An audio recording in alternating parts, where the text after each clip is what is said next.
People say the American dream went to pieces in Detroit. I say it just started drinking and never stopped.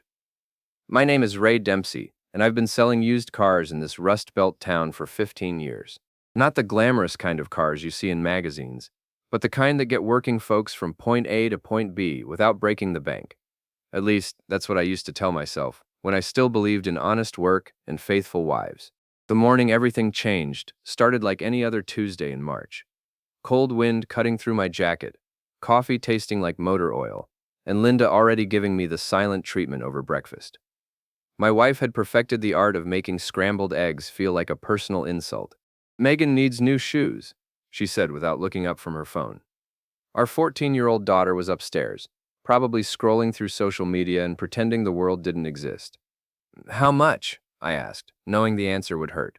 "150, maybe 200 if she wants the good ones." I nearly choked on my coffee. "For shoes? What's she planning to do, climb Mount Everest?" Linda finally looked at me, and her expression could have frozen hell over. "Some of us care about how our daughter looks at school, Ray. Some of us don't want her walking around in discount store garbage." And that was Linda's specialty, making every conversation about money into a judgment about my character. I owned Dempsey's Auto Sales, a small lot on the edge of town with maybe 30 cars on a good day. It wasn't making us rich, but it kept food on the table and the mortgage current. Apparently, that wasn't enough anymore. "I'll see what I can do," I said, which was my standard response to Linda's increasingly expensive demands. She went back to her phone, thumbs flying across the screen. Texting someone. Always texting someone these days. I grabbed my keys and headed out to the lot, where my employee Tanya was already setting up the office. Tanya Martinez was 29, tough as nails, and had a mouth that could make a sailor blush. She'd been working for me for 3 years, ever since her husband ran off with his secretary and left her with 2 kids to raise. "Morning, boss," she said, lighting her first cigarette of the day. "You look like someone stole your lunch money." "Just the usual domestic bliss," I replied, unlocking the trailer that served as our office. "Linda wants to spend 200 on shoes for Megan." Tanya snorted. 200? What are they made of? Unicorn leather. That's what I said. Apparently, I lack vision. "Your wife's got champagne taste, and you've got beer money." "Nothing wrong with beer money, by the way. Beer money pays the bills." I settled behind my desk and fired up the ancient computer that handled our inventory. Outside, the morning sun was trying to burn through the clouds, casting everything in that gray light that made even new cars look tired. The phone rang around 10. Linda's voice, sweet as artificial honey. "Ray, honey, I need to ask you something." The honey was a bad sign. Linda only used endearments when she wanted something expensive or was about to deliver bad news. "What's up?" "I'm thinking about taking a part-time job at April's bookstore. Just to have something for myself, a little independence." April Henderson was Linda's best friend and the town's unofficial gossip central. Her bookstore was more coffee shop than literary establishment. The kind of place where middle-aged women gathered to complain about their husbands and discuss whose marriage was falling apart this week. "Since when are you interested in books?" "Since I realized I need something more in my life than waiting for you to come home smelling like motor oil." There it was, the dig. Linda had been perfecting these little cuts for months, each one designed to remind me that I wasn't good enough, smart enough, successful enough. "Do what makes you happy," I said, and meant it. Maybe having a job would give her something else to focus on besides my shortcomings. "Thanks, baby. I knew you'd understand." She hung up, and I stared at the phone for a long moment. Something about the conversation felt off, but I couldn't put my finger on what. The rest of the day passed in the usual rhythm of tire-kicking customers and paperwork. Around 5, I was locking up when I noticed a black Dodge Charger parked across the street. Nice car, probably worth more than half my inventory. The driver was just sitting there, engine running, watching my lot. I walked over, curious. The window rolled down, revealing a man in his early 40s with slicked back hair and a gold chain around his neck. He looked like he'd stepped out of a 1980s music video. "Help you with something?" I asked. "Just admiring your operation," he said with a smile that didn't reach his eyes. "Pete Rinaldi. I'm in property investment around here." I'd heard the name. Pete Rinaldi bought rundown houses, slapped on a coat of paint, and flipped them to people who couldn't afford better. Not exactly a pillar of the community. "Ray Dempsey, this is my place." "Nice setup, real nice." He looked past me at the lot, then back at my face. You know, I might be in the market for something reliable. Mind if I take a look around sometime? Sure, we're open Monday through Saturday. He nodded and rolled up the window, but didn't drive away immediately. Just sat there for another minute, watching me walk back to my truck. Something about the encounter left me feeling unsettled. At home, Linda was in an unusually good mood. She'd made dinner, actually made it, not just heated up something frozen, and was humming while she set the table. "How was your day?" she asked, which caught me off guard. Linda hadn't asked about my day in months. "Fine. Sold a Honda to a college kid. Nothing exciting." "That's nice." She was still humming, moving around the kitchen like she had a secret she couldn't wait to share. Megan appeared for dinner, which was also unusual. Most nights, she took her food upstairs and ate while staring at her phone. "Mom says she might get a job," Megan said, picking at her mashed potatoes. "That's right, at April's bookstore. I think it'll be good for me." I watched my wife's face as she talked. There was something different about her expression, a kind of excitement I hadn't seen in years. It should have made me happy. Instead, it made me nervous. After dinner, Linda disappeared into the bathroom for what she called her evening routine. This used to take 15 minutes. Lately, it had stretched to over an hour. Tonight was no exception. I was watching television when my phone buzzed with a text message from an unknown number. "Your wife looks happy tonight. Wonder why?" I stared at the screen, reading the message 3 times. Someone was watching my house. Someone knew Linda's mood. Someone wanted me to know they were watching. I walked to the front window and peered through the blinds. The street looked normal. Parked cars, porch lights, the usual suburban quiet. But somewhere out there, someone was paying attention to my family. "Everything okay?" Linda asked, emerging from the bathroom in her robe. "Fine," I said, deleting the message. "Just checking the weather." She smiled and kissed my cheek, her lips soft against my skin. "I love you, Ray." It was the first time she'd said those words in months, and they should have filled me with warmth. Instead, they felt like a goodbye. That night, I lay awake listening to Linda breathe beside me, wondering when my wife had become a stranger, and why someone was sending me anonymous messages about her happiness. Outside, the wind rattled the windows, and I had the distinct feeling that my quiet life was about to become very complicated. The anonymous text turned out to be just the beginning. Over the next week, I received 3 more messages, each one designed to make me question everything I thought I knew about my marriage. "Nah, ask her about Tuesday afternoons." "Nah, check your joint account lately." "Black Charger, ring any bells." The last message made my stomach drop. Pete Rinaldi's car, the property investor who'd been watching my lot. I started paying closer attention to Linda's schedule, and the pieces began falling into place with sickening clarity. Her Tuesday afternoon errands that took 3 hours. The new perfume she claimed was a gift from April. The way she guarded her phone like it contained state secrets. The sudden interest in working at the bookstore, which would give her a legitimate reason to be out of the house. I drove past April's store on Thursday afternoon and saw the black Charger parked behind the building. My hands tightened on the steering wheel, but I didn't stop. Not yet. I needed to be sure. The confirmation came Friday morning, when I checked our joint bank account online. Linda had been making regular withdrawals, 50 here, 100 there, always in cash, always with no explanation. In the past month, she'd pulled out nearly $2,000 from our savings. I sat in my office trailer, staring at the computer screen, feeling like someone had punched me in the gut.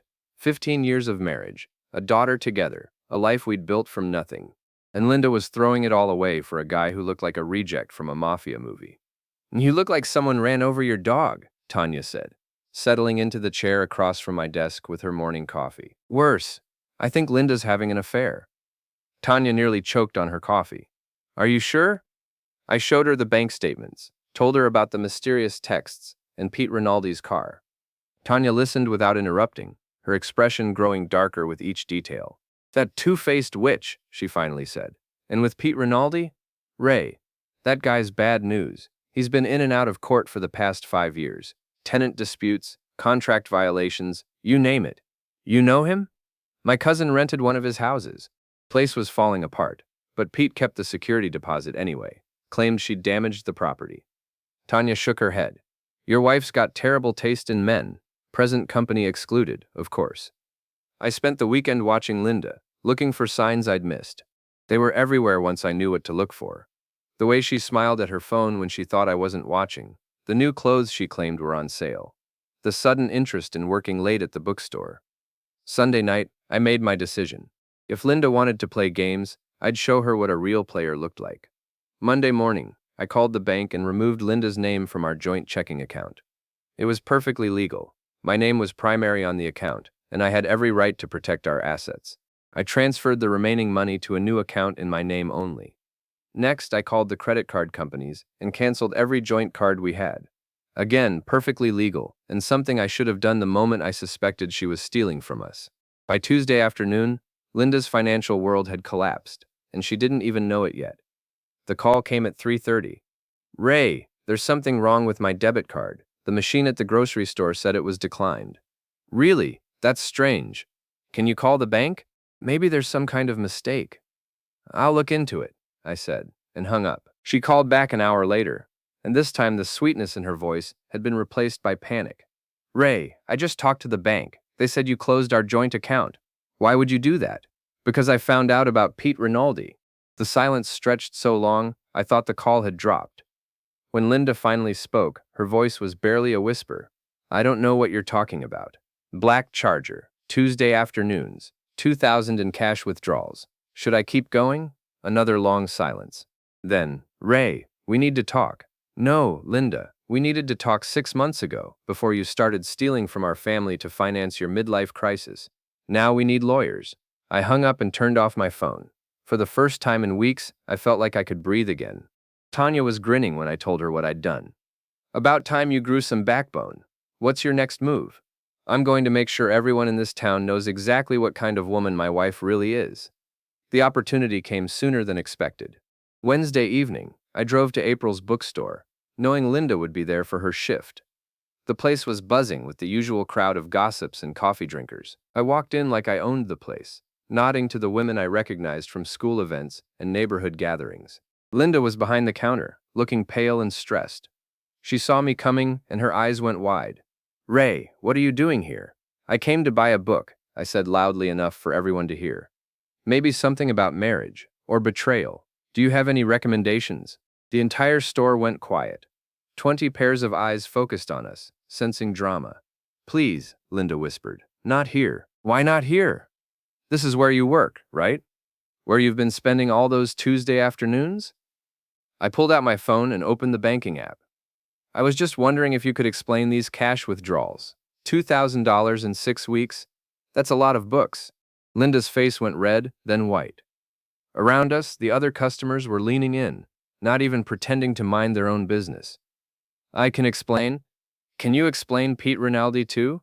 The property investor who's been driving you around in his fancy car while I'm at work, trying to keep our family afloat? That did it. The whispers started immediately, spreading through the store like wildfire. I'd just given the gossip mill enough ammunition to keep Linda's name on everyone's lips for months.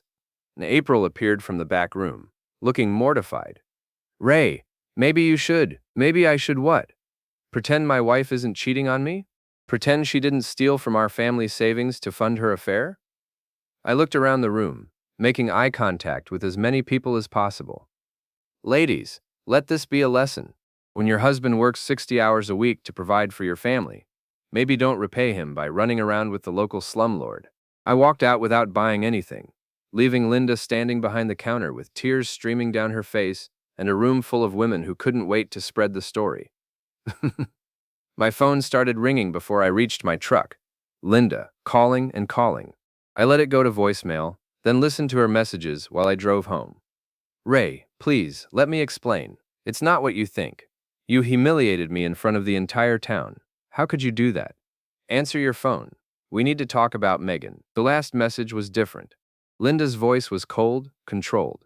Fine. You want to play hardball? Game on. I pulled into my driveway and sat there for a moment, engine running, thinking about what I'd started.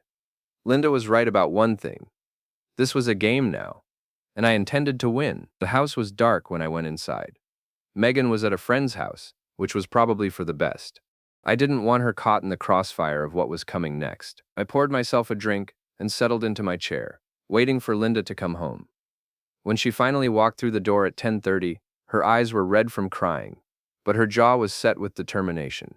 We need to establish some ground rules, she said. The only rule that matters is this. You broke our marriage, Linda. You stole from our family. You lied to our daughter. Now you get to live with the consequences. I want half of everything. The house, the business, Megan's custody. I laughed, actually laughed. You want half? After what you've done? Good luck with that. I'll take you to court. Go ahead. I've got bank records showing you stole from us. I've got witnesses to your affair. I've got 15 years of tax returns showing who really built our life together. I leaned forward. What have you got, Linda? A boyfriend who flips houses and a part-time job at a bookstore? She stared at me for a long moment, and I saw something shift in her expression. The woman I'd married was gone, replaced by someone I didn't recognize. You have no idea what I'm capable of, she said quietly. Then show me. She turned and walked upstairs. I heard her moving around in our bedroom, packing. An hour later, she came back down with 2 suitcases. I'll be back for the rest of my things. Don't bother. I'll have them waiting on the porch. She paused at the door, looking back at me one last time. This isn't over, Ray. Yes, it is. You just don't know it yet. After she left, I sat in the quiet house, thinking about the woman who'd shared my bed for 15 years and wondering how I'd been so blind for so long. But the time for wondering was over. Linda wanted a war, and I was going to give her one she'd never forget. Linda moved in with Pete Rinaldi the same night she left our house. I knew because Mrs. Patterson, our 70-year-old neighbor, called to tell me she'd seen the black Charger in our driveway at midnight, loading boxes. That woman has no shame, Mrs. Patterson said, moving her things out in the middle of the night like some kind of criminal. Thanks for letting me know, Mrs. Patterson. You're better off without her, Ray. Everyone's saying so. Everyone was saying so. That was exactly what I'd hoped for. The next morning, I called my lawyer, Fran Morrison. Fran was 50 years old, built like a linebacker, and had a reputation for eating opposing counsel alive in divorce court. Ray Dempsey, she said when I walked into her office. I heard through the grapevine that you might be needing my services. Word travels fast in this town, especially when someone makes a scene at April's bookstore. Half my clients get their legal advice from gossip they hear over coffee and muffins. Fran leaned back in her chair. Tell me everything. I laid out the whole story, the affair, the stolen money, Linda's threats about custody and assets. Fran took notes, occasionally asking questions, her expression growing more satisfied with each detail. This is going to be easier than I thought, she said when I finished. Your wife made some serious mistakes. The unauthorized withdrawals alone give us grounds to freeze any remaining joint assets. And if she's living with her boyfriend, that's going to hurt her credibility in custody hearings. What about Megan? That's where things get interesting. Your daughter's 14, old enough for the court to consider her preferences. Has Linda been a good mother? I thought about it honestly. She loves Megan, but she's been distracted lately, spending more time on her phone than with our daughter. Megan's been eating dinner alone most nights. Document everything.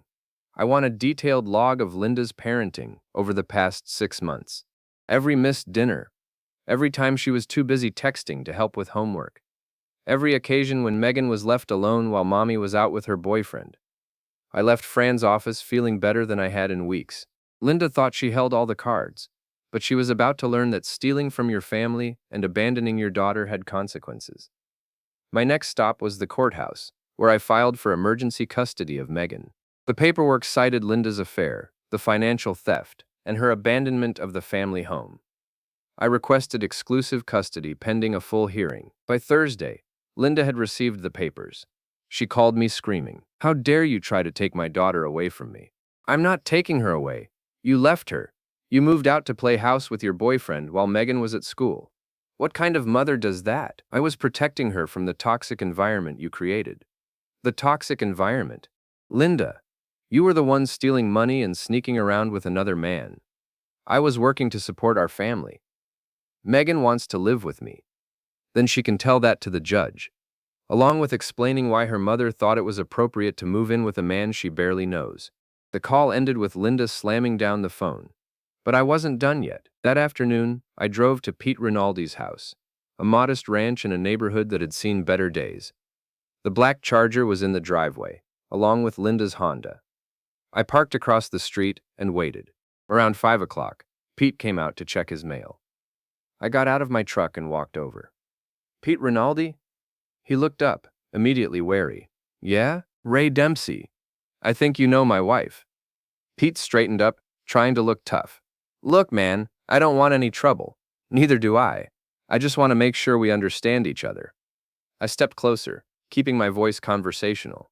See, Linda's been telling people that I'm some kind of monster, that I drove her away with my terrible behavior. But we both know that's not true, don't we? I don't know what you're talking about. Sure you do. You know she was married when you started messing around with her. You know she stole money from our family savings to spend on you. You know she abandoned her 14-year-old daughter to move into your house. Pete's face was getting red. That's between you and her. Actually, it's between all of us now. Because you see, Pete, I've been doing some research on you. Property investment, right? That's what you call it when you buy houses from desperate people for half their value, then flip them to other desperate people for twice what they're worth. That's business. So is this. I pulled out my phone and showed him a photo I'd taken of his house. Nice place. I wonder what your neighbors would think if they knew you were harboring a woman who stole from her own family. Small towns love that kind of gossip. Pete tried to grab my phone, but I was ready for him. I stepped back and caught his wrist, squeezing just hard enough to make him wince. Don't, I said quietly. You really don't want to make this physical. He jerked his hand away, rubbing his wrist. You're crazy. No, I'm motivated. There's a difference. I put my phone away. Here's what's going to happen, Pete. You're going to encourage Linda to be reasonable in our divorce proceedings. You're going to make sure she doesn't try to poison my daughter against me. And you're going to keep your mouth shut about our little conversation. Or what? Or I'll make sure everyone in this town knows exactly what kind of man you are. Your business, your reputation, your standing in the community, all of it depends on people trusting you. How much trust do you think you'll have when they find out you specialize in breaking up families? I walked back to my truck, leaving Pete standing in his driveway looking like someone had just explained the facts of life to him. That evening, Megan called me from Linda's phone. Dad, can you come get me? What's wrong, sweetheart? Mom and Pete had a big fight. She's crying and he's drinking beer and yelling at the TV. I don't want to be here. I'll be right there. I drove to Pete's house with my heart pounding. When I knocked on the door, Linda answered, her eyes red and puffy. She called you? She's scared, Linda. She wants to come home. This is her home now. No, it's not. This is Pete's house, where you're playing pretend while our daughter suffers. Megan appeared behind Linda, carrying her backpack. I want to go with Dad. Linda looked at our daughter, then at me. For a moment, I saw a flicker of the woman I'd married. Someone who put family first, who understood what really mattered. Okay, she said quietly. But I want her back this weekend. We'll work something out. I drove Megan home in silence, both of us processing what had just happened. Finally, she spoke. Dad, are you and Mom getting divorced? Yes, sweetheart, I'm sorry. It's okay, I kind of figured. She stared out the window. Pete's not very nice. He talks to Mom like she's stupid. What do you mean? Like, when she was making dinner, he kept telling her she was doing it wrong, and he said her friends were annoying when April called. I filed that information away for later. If Pete was already showing his true colors, it was only a matter of time before Linda saw him for what he really was. But I wasn't going to wait for that revelation. I had more moves to make, and Pete Rinaldi was about to discover that messing with another man's family came with a price he couldn't afford to pay. The war Linda had started was just getting interesting. The next phase of my campaign began with a phone call to Shelley Rinaldi, Pete's ex-wife. It took some detective work to track her down, but Tanya had a friend who knew someone who had Shelley's number. Mrs. Rinaldi? This is Ray Dempsey. I think we have something in common. If this is about Pete, then yeah, we probably do. Her voice was tired, bitter. What's he done now? He's been having an affair with my wife. I was hoping we could talk. There was a long pause. Where do you want to meet? We met at a diner on the other side of town, away from prying eyes and gossip-hungry neighbors. Shelley Rinaldi was a thin woman in her late 30s, with the worn-down look of someone who'd been through a difficult divorce. Pete's a charmer, she said, stirring sugar into her coffee. Right up until you marry him. Then he becomes someone else entirely. What do you mean? Controlling, jealous. He went through my phone, monitored my spending, criticized everything I did. She looked up at me. Your wife thinks she's found her Prince Charming. She has no idea what she's gotten herself into. How long were you married? 8 years. He cheated on me twice that I know of. Probably more times I didn't catch.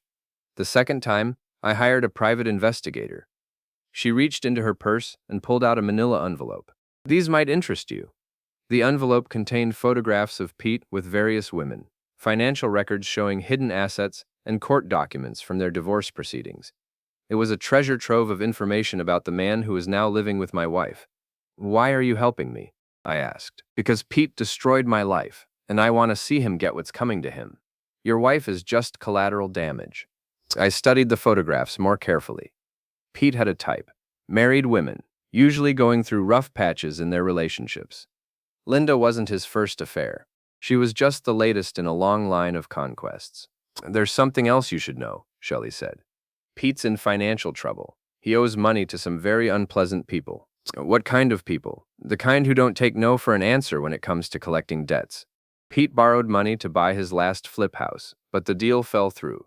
Now he's scrambling to pay back people who don't care about his excuses. This was better than I'd hoped. Pete wasn't just a cheater. He was a desperate cheater, with dangerous creditors breathing down his neck. I thanked Shelley and drove back to my lot, my mind spinning with possibilities. If Pete was in debt to the wrong people, all I had to do was make sure those people knew where to find him. But first, I had some public relations work to do. That evening, I created a Facebook account under a fake name and joined the local community group where half the town shared news, complaints, and gossip. It didn't take long to find a thread about relationship drama at the bookstore. I posted a comment, carefully worded to sound like concerned gossip rather than deliberate sabotage. I heard Linda Dempsey moved in with Pete Rinaldi. Isn't he the guy who got sued by 3 different tenants last year? Hope she knows what she's getting into. The response was immediate. Other people started sharing their own Pete Rinaldi horror stories. Unpaid contractors, security deposits he'd kept illegally, properties he'd abandoned when they became too expensive to maintain. Within an hour, the thread had 50 comments, all painting Pete as a small-time crook who preyed on people in desperate situations. I shared the thread with everyone I could think of, including several of Linda's coworkers at the bookstore. By morning, the story had spread throughout our social circle. April called me around noon. Ray, I think you should know that Linda's been asking about coming back to work, but some of our customers have been uncomfortable since that scene you made. I'm sorry about that, April. I was upset. I understand, but Linda's association with Pete Rinaldi isn't helping matters. People are saying he's bad news. People are probably right. I had to let her go, Ray. I can't have customers avoiding the store because of employee drama. I hung up feeling a mixture of satisfaction and guilt. Linda had lost her job, her reputation, and soon she'd lose a lot more. That afternoon, I put the next phase of my plan into action. I called Big Larry Kowalski, a local businessman who everyone knew dealt in more than just his official auto parts business. Larry was the kind of man who loaned money to people the banks wouldn't touch, and he had creative ways of ensuring repayment. Larry, it's Ray Dempsey from the used car lot. I've got some information you might be interested in. What kind of information? About Pete Rinaldi. I heard through the grapevine that he owes you money. There was a pause. Maybe. Why do you care? Because Pete's been bragging around town about a big score he's planning. Something about a house flip that's going to set him up for life. I thought you should know he might be sitting on more cash than he's letting on. It was a lie, but a believable one.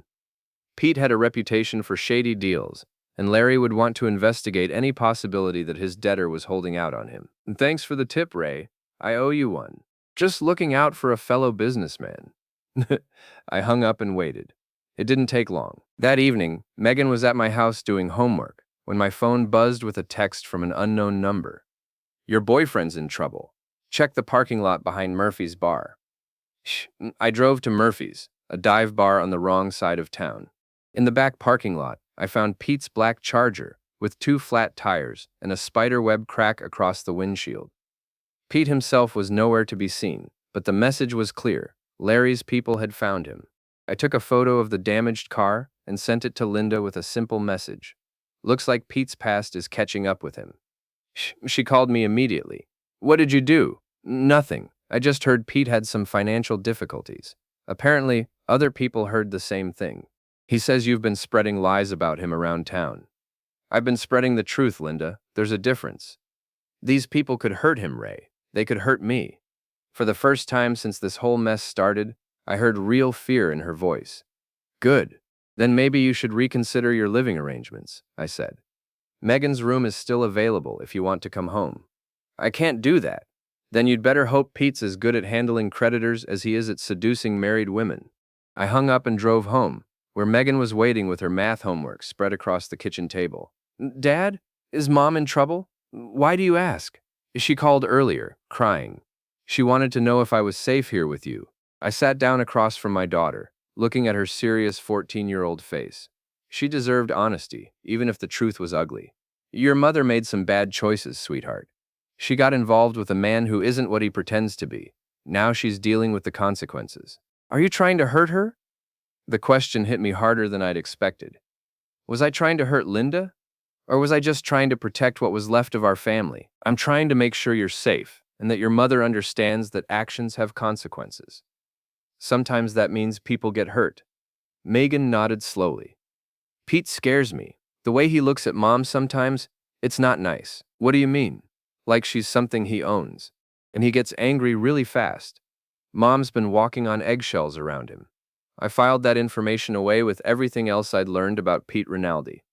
The man was showing his true colors, just as I'd hoped he would. But Linda was stubborn, and it might take more than financial pressure and social embarrassment to make her see reason. Fortunately, I had one more card to play. And when I played it, Pete Rinaldi's house of cards was going to come crashing down in a very public, very permanent way.